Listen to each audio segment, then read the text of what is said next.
The Rost Martin RM1C, the trifecta of firearms, fully ambidextrous, manufactured in Dallas, Texas, and budget friendly.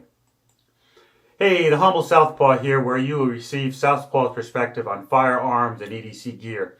In this video, we're going to look at the new Rost Martin RM1C, including what comes in the box, specs, comparison to other firearms, and what makes this an excellent firearm for Southpaws and accessories. Before we go any further, any firearm used in this video has been checked and it is not loaded.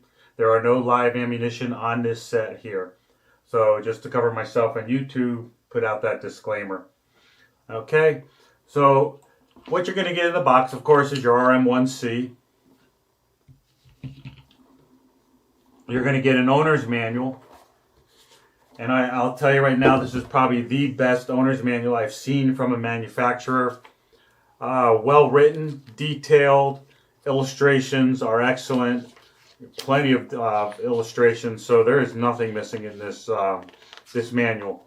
Definitely a good resource to keep, guys. I'm very impressed with it. You'll get a 15-round magazine. You'll get a 17-round magazine. And underneath here, just move that stuff out of the side. You'll get two additional back straps, a small and a large. It's already installed with a medium back strap. You'll get an Allen key to remove the back strap. You'll get an optic plate with mounting screws and an Allen key to install the optic plate. And of course, the infamous gun lock that everybody's required to have within their manufacturer required to have within their firearms there. So that's what you're going to get in the box. Try to keep it, not get bounced around here. So let me go ahead and remove this out of the way.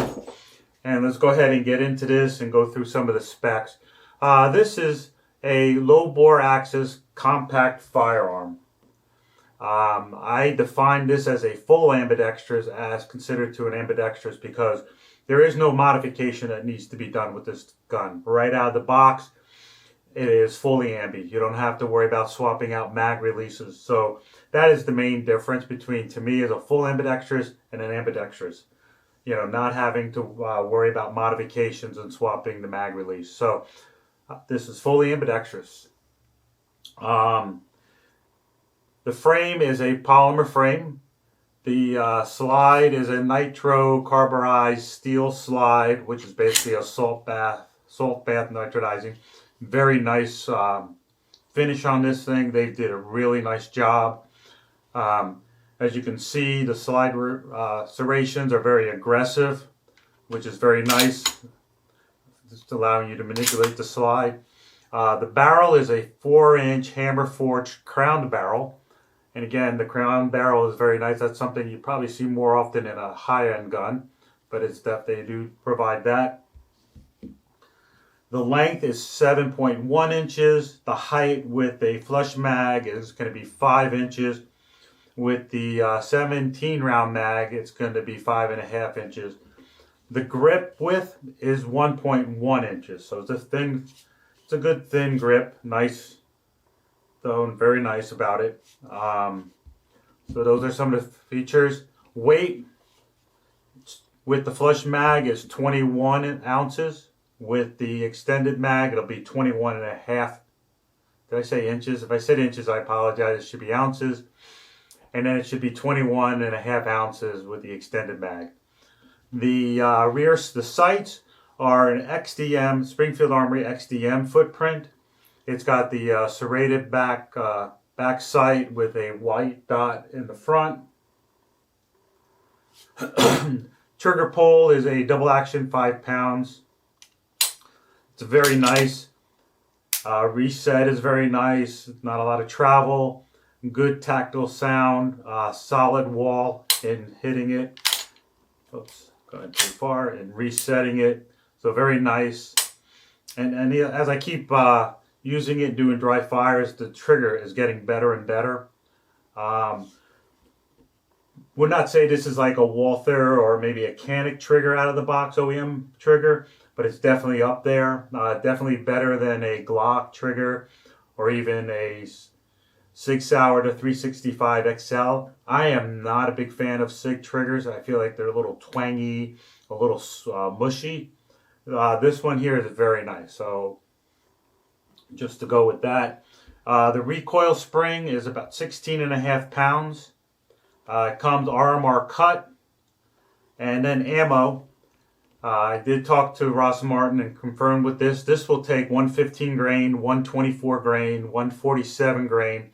It also has the capacity to do plus P and plus P plus ammo. So they told me they really tested this thing. They built it to be a tank and to handle any style or any type of ammo. So a 9mm, of course, but it's definitely built to withstand anything there. So I know a lot of people go out and they're saying to the groups on Facebook and say, hey, can this take a plus P or whatever. Definitely will take a plus P and a plus P plus. Say that 3 times fast. So that's another couple of features. Some features is it comes, or specs, here's the features. It comes with a serrated slide to reduce eye fatigue and allow for quicker sight picture. The stippling, the grip, is a proprietary graduated laser stippling design. They call it the responsive grip texturing. Basically, the amount of grip pressure exerted by the shooter for an incredibly secure. So basically, as you're pressing on it, you feel the grip. And I'll tell you, for a stippling that's looks very aggressive, it is very aggressive. It's very nice. I know a lot of people say, oh, it needs to be more aggressive and all that, but I'm going to be honest with you. Seems like the more pressure you do put on it, the better it works. It also will take Shield RMS, SMS, Doctor and Noblex, and Leopold Delta Point Pro footprints for optics. You can buy the additional plates at Rost Martin. So those are some of the other features. So let's get going here and let's compare this to some other firearms to give you guys a comparison to how it would fit in your hand and all that. I wear a mechanic shooting glove, size large, so just to give you a reference point as I go handle this gun. And I also have a Canik Elite Subcompact, a TP9 SF Elite Compact, and a Mako, Canik Kimber Mako. So just so you have a reference point, I wear a size large glove. This is similar though also to a Glock 19, a Smith & Wesson M&P 2.0, an AREX Delta Gen 2 medium, and a SIG P320 X compact. Just so you have a comparison to where this is. Weight is going to change. It's, and also length is a little bit. I was just trying to keep it within, maybe a 0.2, 0.3 inches difference. A nice resource would be Handgun Hero website, and I'll provide the link below. If you're not familiar with that, there you can actually compare guns. So you can take the Rost Martin against, the AREX Delta Gen 2, and you can actually see the dimensions. You can put the guns next to each other. So it'll tell you everything, capacity, and it'll also even give you places where you can purchase it.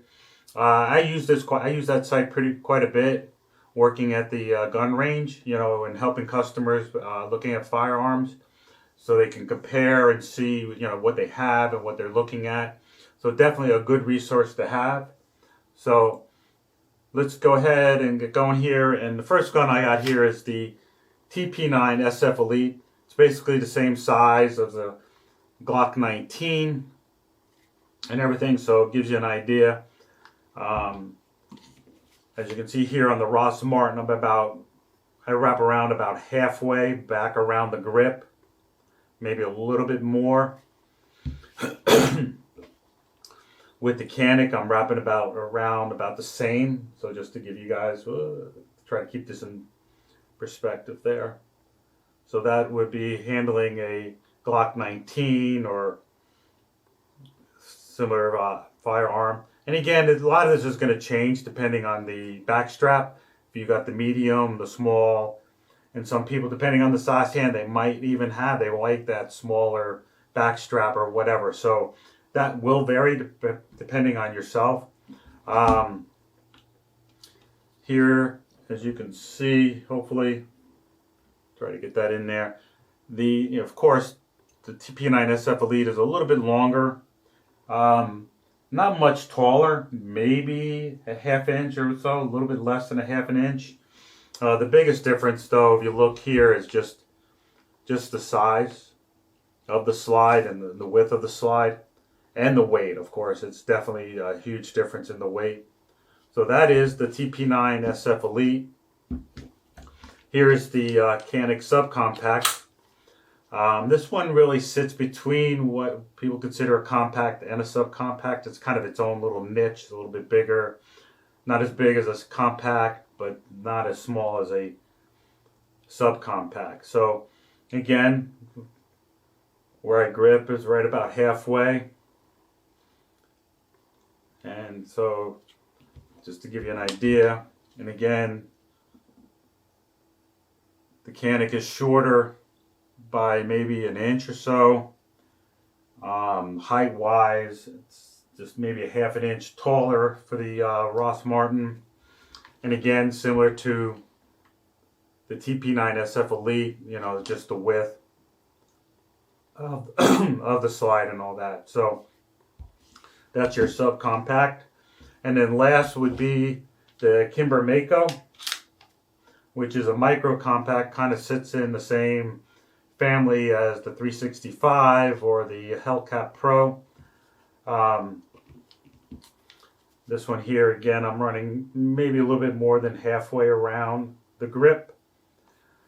Of course, this is shorter than the Rost Martin in length and in height.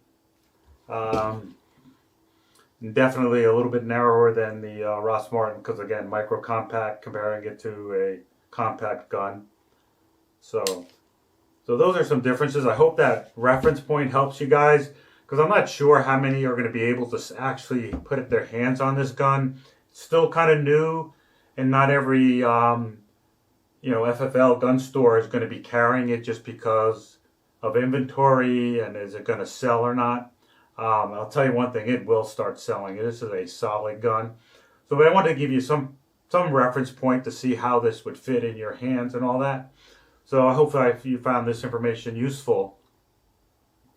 So what does make this a perfect Southpaw firearm? Of course, I mentioned earlier, it is fully ambidextrous out of the box. So there's no modification needs to be done. If you're not comfortable of doing things, you don't have to get a gunsmith to swap out the magazine releases or anything like that. So that's a nice feature. And the biggest thing, though, is the slide lock manipulation, especially in a self-defense and when you have a firearm malfunction. And most, I would say, would be failure to extract / double feed. This has been very nice. As you can see here, I don't have to contort to get that slide lock up on it. I can do it normally with my thumb, keep everything in a good position and out of the firearm. Dealing with failure to extract and all that, I'm old school.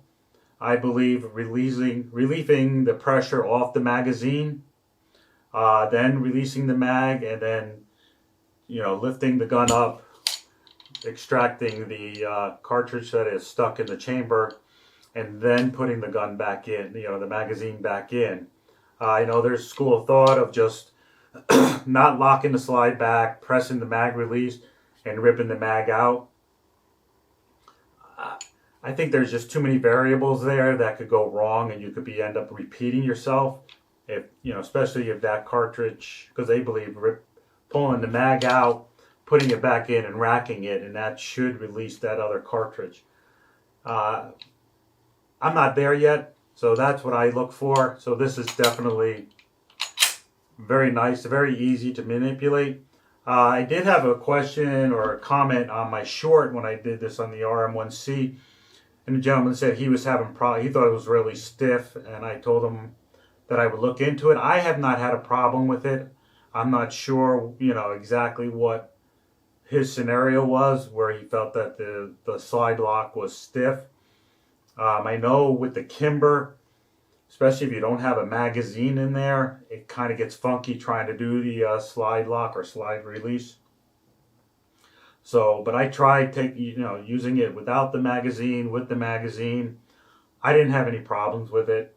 It just could have been just that one. And like you can see, I mean, that thing locks back very nicely. And very nice, even with a 16.5 pound recoil spring, which is kind of nice. So as we move forward here, let's just look at some of the accessories you can get. At Rost Martin, you can get additional mags. I apologize for those who live in California, or there is no California compliance, which will cover New York and I think Maryland and a few other places.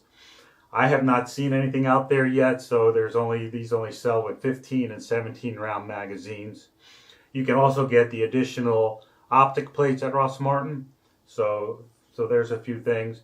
Holsters, they provided me with a list of places you can purchase holsters. We the People holsters was one place. They're starting about $54. The Santis holsters start about $47, go up to about $92. Crossbreed holsters are $45 to about $100. Black Point holsters start at $105. I'm not familiar with Black Point holsters, but there are a lot of holsters out there. And another option, and it's probably a budget option, it's running about $30, and I did a review on it, would be the G-Code Paradigm, which is an ambidextrous universal fit. So this will hold 150 guns. So, you can do it inside the waistband, outside the waistband, left-handed, right-handed. So this is their large, and just to show you, it fits in there nicely.